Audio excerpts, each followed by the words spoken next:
Have you ever heard of the term provider identity collapse? Provider identity collapse. That's a new term that we have learned or I have learned. Let me tell you a story. A man sitting in his car, in his own car, while driving away home from the office. He was sitting there silently, he wasn't going anywhere.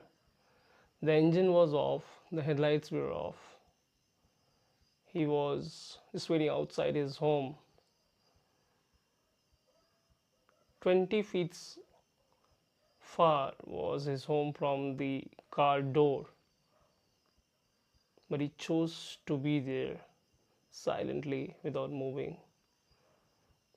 It would have hardly taken him 4 minutes from his car door to his front door of the house.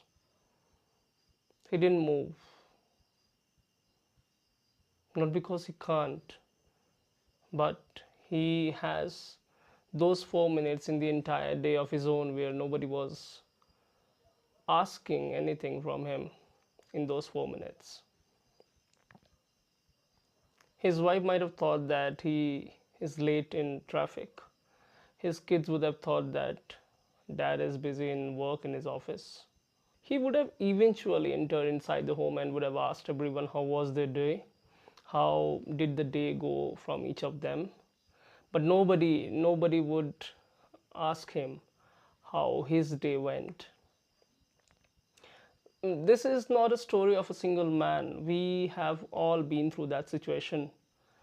If you have provided for a family, uh, you say safety, then food on the table, then you must have been in that car.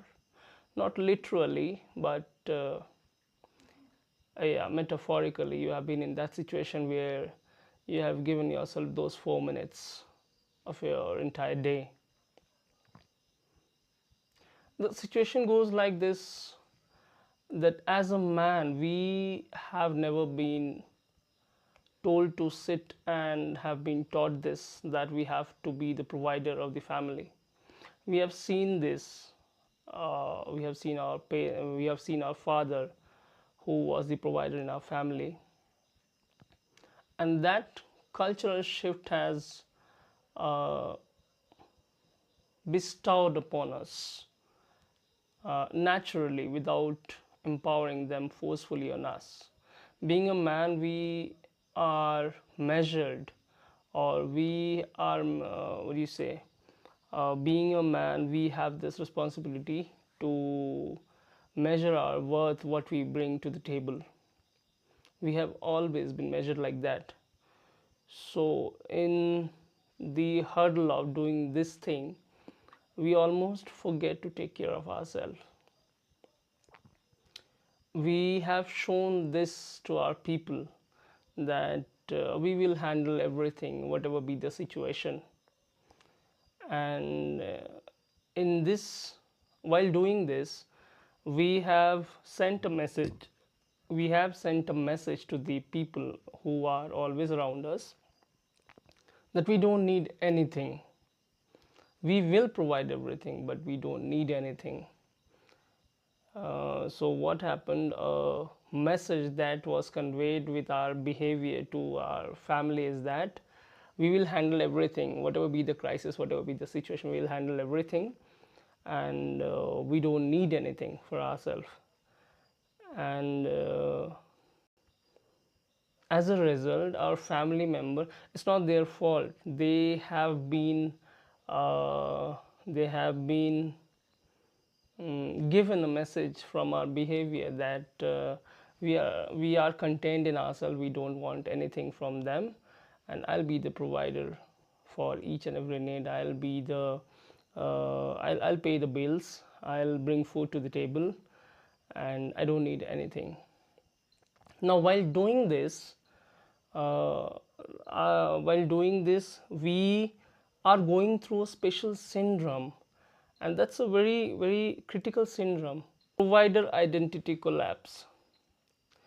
That means the moment we think of this thing that we need something, we too need love and caring, and we too want to listen to the question that how was your day, from those very people who are around us, and we would have taken a step forward to ask them this same question.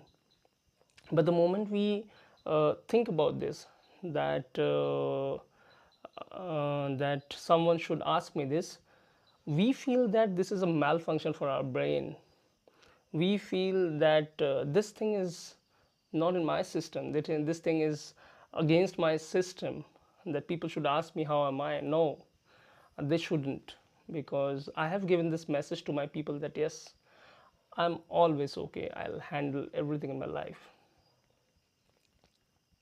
Bringing money home isn't the same than being home. It's a very different thing.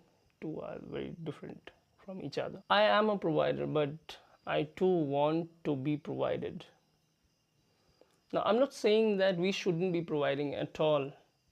We should be providing to our family. We should take a step forward to fulfill all their demands so that they are not deprived of anything as long as I'm taking care of it. But somewhere down the line, we need to take a step uh, to overcome this syndrome of provider identity collapse. That means each and every time we are giving something to them, there's a gap building between our own needs, which will eventually lead what do you say, which will eventually collapse our brain or mind, or sometime loneliness affects. In your house there is a version that you haven't shown to your people. I want you all to show that version to your people so that they should see what it's like to be, I'm telling you that somewhere in your family nobody has seen you this vulnerable, and you should show this thing to your family too, so that you are also provided the care and love that you are seeking for. So yes, porcupine is that, where you come and share your midnight stories, or the thing that's bothering you in the midnight. Yeah, it's midnight. We men are always awake in the midnight. What bothered you today? Write it down.